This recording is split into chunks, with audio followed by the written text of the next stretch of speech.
Hello everyone, this is Mel Coddington here and welcome to my channel. So I'm going to show you very briefly what slideshow I've just made. Being inspired by PowerPoint University, I'm going to show you my version of it and I quite like it. We are studying space at the moment, but let's just look at my basic one. So there's a range of bubbles. I made all these up using shapes, but let's look how it works. We're going to go to present.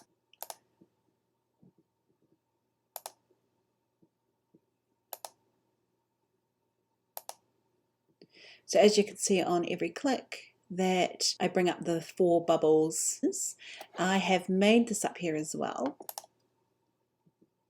Part of the Milky Way, A, B, C, and D. So this is a quiz where the kids can write down the answer or put their hands up and tell the answer. And now I'm flying away the incorrect answers. And the real answer is the one that spins. And so I've also added in some photos of what a supernova is. So these are the animations I've added in after these other animations. So I'm going to show you very briefly how to make this slideshow. You basically need a blank page and make it nice and blank. So there's a nice blank slide. So this is in QuickTime. I've got up to shapes and made a circle and I've colored it this color, and now I'm going to copy and paste them. So I go to copy and then I pasted 4 of them because 4 of them is what I'm going to be using. Then I'm going up to make a bar. So I went up to shape. Really, it's for the circles to hang on, and I made 2 of them. So one went inside the other, and I'm making it black inside.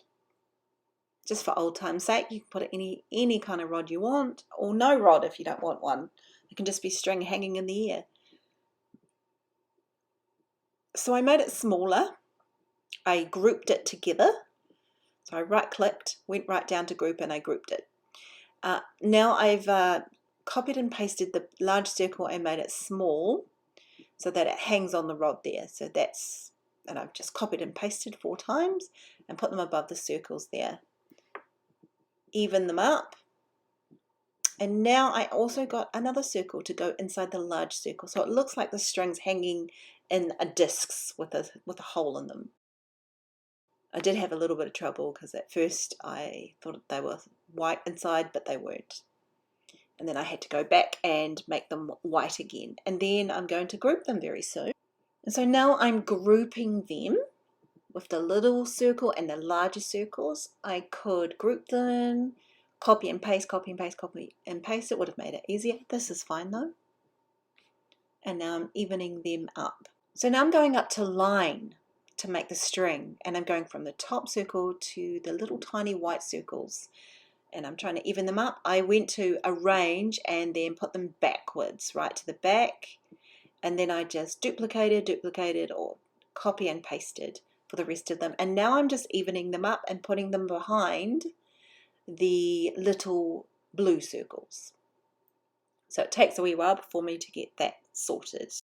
Now there's 2 ways to do this. I'm going to put a text box over the circles to put step 1, step 2, step 3, step 4, and I can group all of these together afterwards. Or, like I'm going to show you a little bit later on, how I could have just done this one, step 1, with just this one element, and then copied and pasted the whole lot, and it would have worked fine. So I'm going to show you that and skip this step. Yep, so I'm a bit further on now, and all I did was I copied and I pasted 3 other times, and then I've evened them up and they look pretty good to me. So I changed from step 1, 2 and 3, and I'm ready to go. So I've got my 4 elements as my questions, and then I just went in and I changed the colors to colors I wanted to. Nice and bright solid colors. Okay, so that's done. Now I'm going to show you how to animate them. So you click on those again, you go up to animate here. Now it says here fade in on click. I'm leaving on click, but I'm not going to fade in. I'm going to come in from the bottom, fly in from the bottom. I'm going to take a little bit longer. I'm going to play it and see what it looks like. Great. Okay, stop. And then I'm going to click on the next one over. I'm going to add an animation, fly in from the bottom, move it down a bit. Great. Next one is this one. I may have done a mistake there, so I need to get rid of that. So click on the next shape that you want to animate, go to add animation, go to fly in from the bottom, move it down a bit. There you go.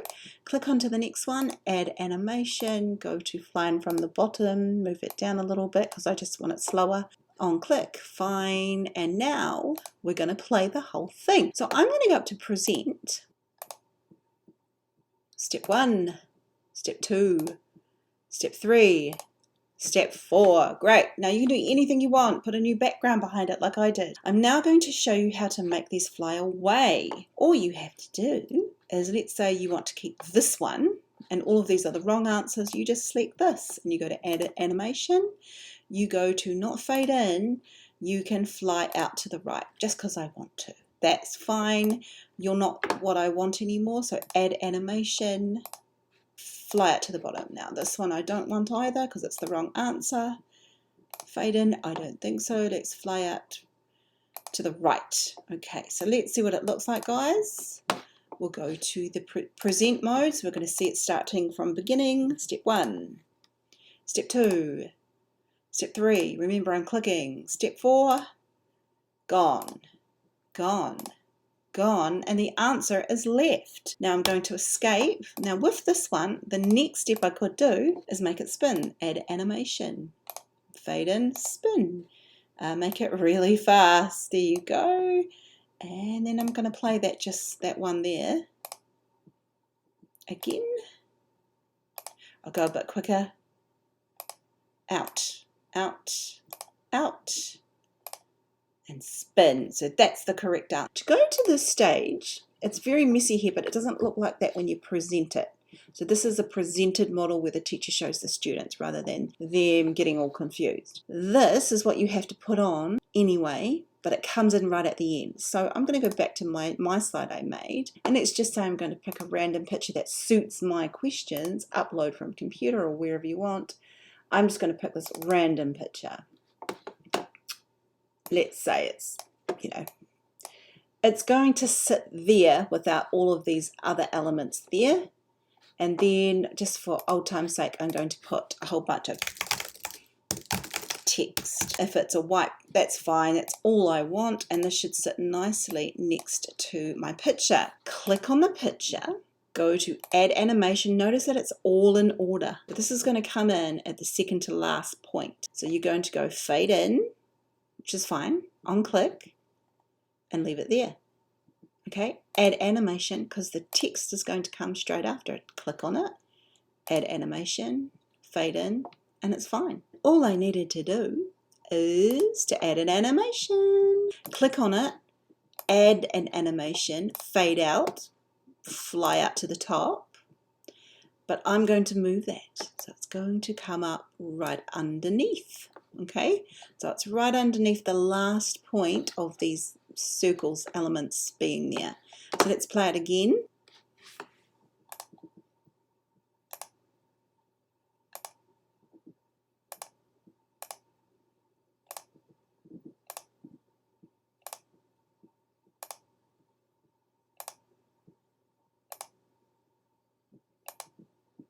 And there's the answer. Now, I have done a slight mistake. They're doing double takes for some reason.